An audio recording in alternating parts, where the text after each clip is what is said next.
À toutes, chers adhérents de BHC, nous continuons avec la halachot de Hanouka.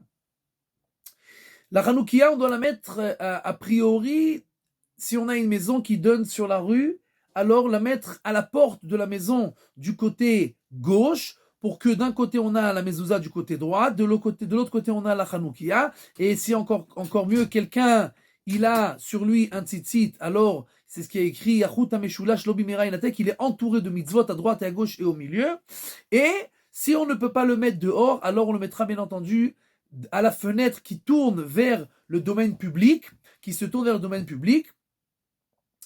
Et le mieux à faire, c'est de mettre la Hanoukia dans le mètre qui est vers le parterre, c'est-à-dire proche du parterre, et dans le premier mètre qui est vers le parterre. Donc si on a une maison qu'on met à la porte, la Hanoukia, alors il n'y a pas de problème, on la met là-bas sur un petit tabouret ou quelque chose comme ça. Si on a une fenêtre, une véranda avec une grande fenêtre, alors on peut la mettre bas sur une casserole ou quelque chose qui va être dans le premier mètre du parterre. Si bien entendu la fenêtre est plus haute, alors bien entendu on veut montrer la lumière dehors, alors on mettra la Hanoukia sur une table ou quelque chose pour qu'on voit ça dehors. Mais si on a une grande fenêtre, alors il faudra le mettre a priori sur le premier, comme on l'a dit, dans le premier mètre qui est proche du parterre. Et en fait l'idée c'est que si on fait bien attention, on allume la Hanoukia pendant la nuit, que c'est un temps de dinim,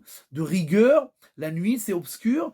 Et on fait ça, c'est la seule mitzvah qu'on fait à la fin du mois. Donc la fin du mois, c'est la déclination de la lune, c'est-à-dire que c'est encore plus de dinim. Et on met ça par terre dans les 10 premiers tfachim où il y a écrit que la shrina, que Dieu ne descend jamais en delà de 10 tfachim. C'est-à-dire qu'en fait, on est dans le domaine le plus obscur et le plus loin de la spiritualité et de la lumière.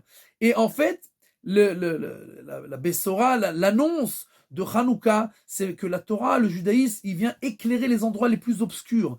La Torah, elle te dit pas de te déconnecter de ce monde-là, mais à l'envers, elle vient pour rentrer dans les domaines les plus obscurs et les éclairer. Prendre les choses qui sont les plus profanes, les plus loin apparemment de la spiritualité, et là-bas, de rentrer toute la lumière de la Torah et de la divinité. Et donc c'est cela que nous devons apprendre et nous rappeler de Hanouka pour que nous puissions faire toute l'année ce travail d'éclairer le monde profane.